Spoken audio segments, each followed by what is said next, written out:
Part 2 of the 14th Amendment, American History, American Slavery, and its Evolution, 1865-1872.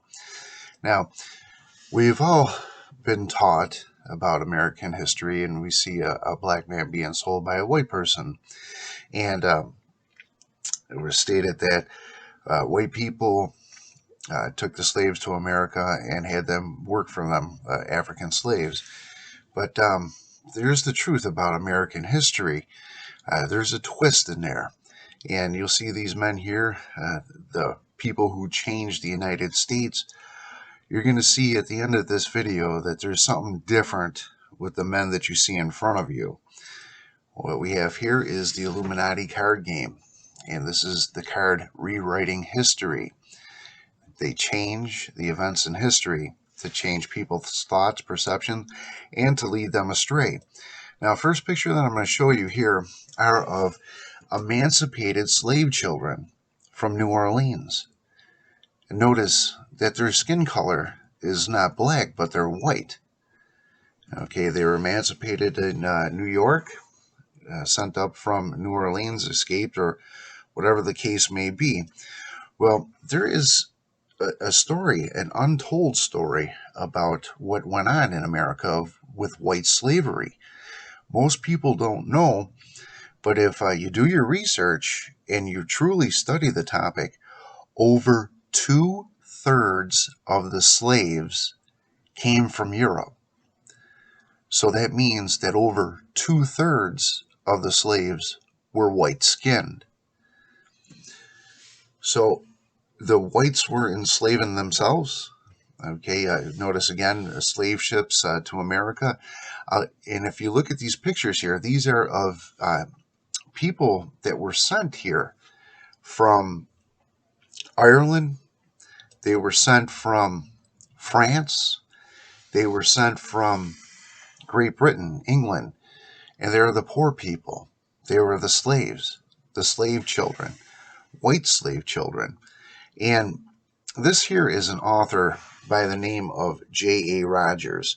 J.A. Rogers, in this is the final book that he wrote. He wrote at least 100 books on the topic or close to it.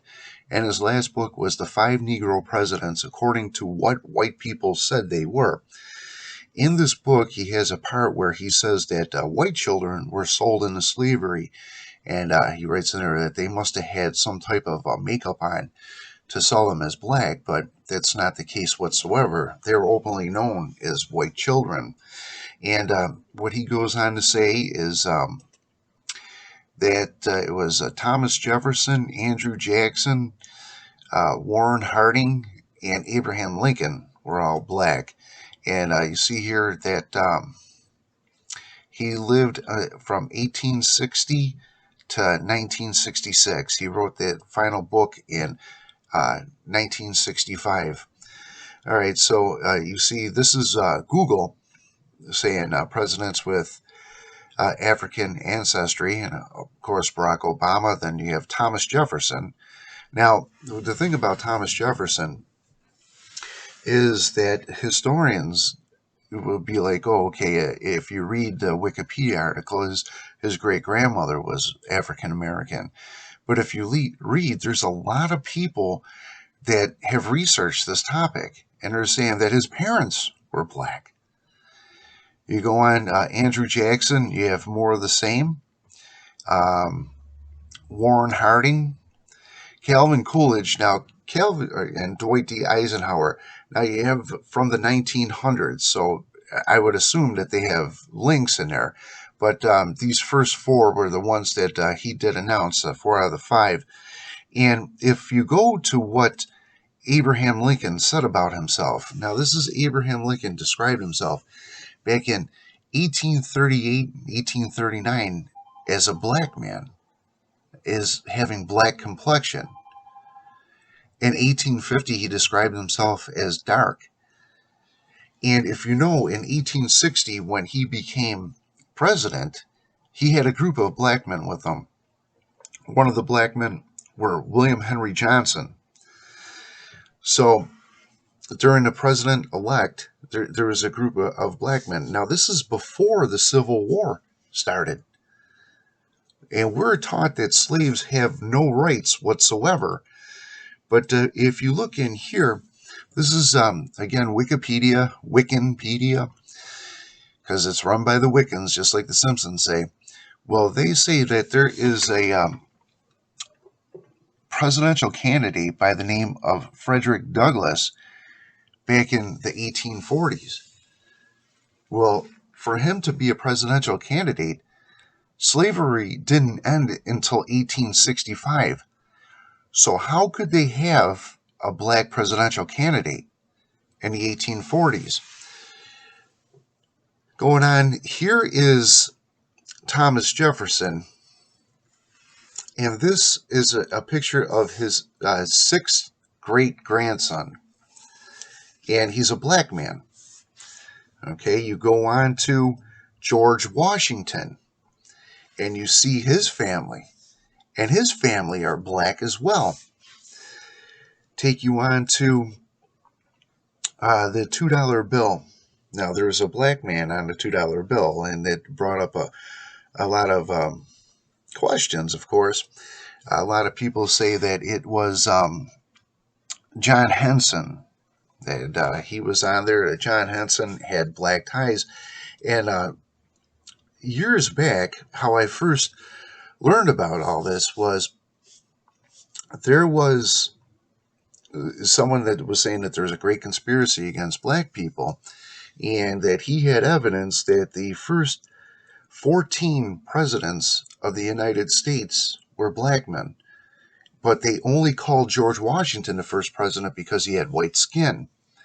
And he had some compelling evidence that, that he was correct. And there was a picture. Here is the image right here. This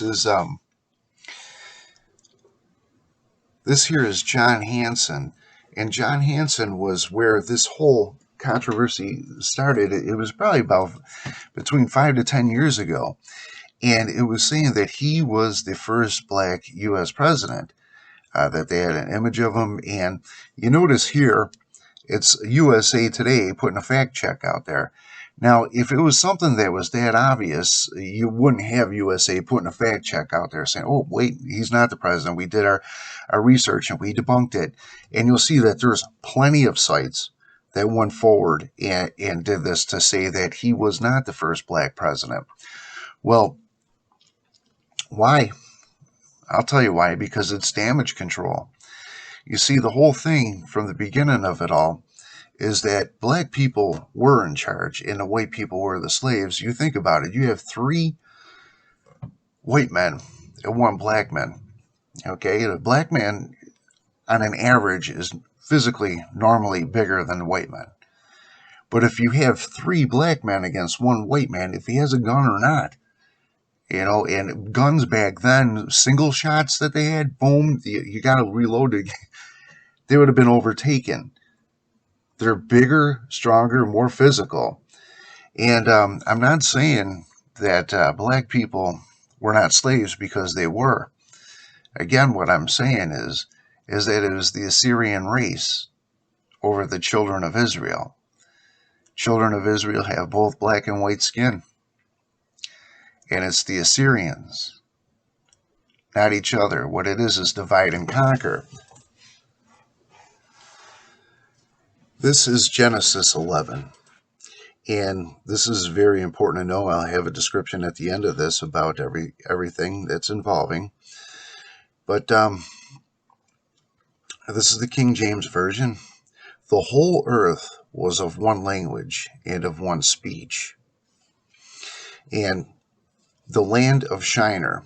Now, if you saw my other video in regards to the Masons, you have Shinars, the land of Shinar. Okay, that's what you're looking at, Shinars. Okay, only a Shinar can be a 32nd degree Mason. Okay, and here we go on to part 3. Now, this is the children of Israel here. It says, let us make brick and slime. They made mortar out of. And what they're doing is they start to build a city and a tower. And this is the Tower of Babel. Okay, and the Lord came down to see this city and tower, which the children of men builded.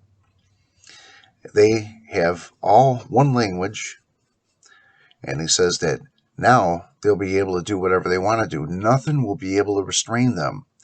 They can do anything that their imaginations are set to. So what does it say next in 11:7? It says, "Let us go down and confound their language, that they may not understand one another's speech, that they may not understand one another's look, that they may not understand one another's cultures or customs." That's what it's all about. Divide and conquer. That's what the whole thing is about. Most people don't realize, don't understand, and don't even care to understand, but there is the Assyrian race, and they're at war against us, against the children of Israel. Okay, and I'll go on to part 9. Therefore, the name of it is called Babel, because the Lord confounded the language of all the earth and scattered them abroad. And that's exactly what happened. So it was the children of Israel were very powerful. They built this big tower. They were building this grand city, but it had to be stopped. And I'll explain why in a second.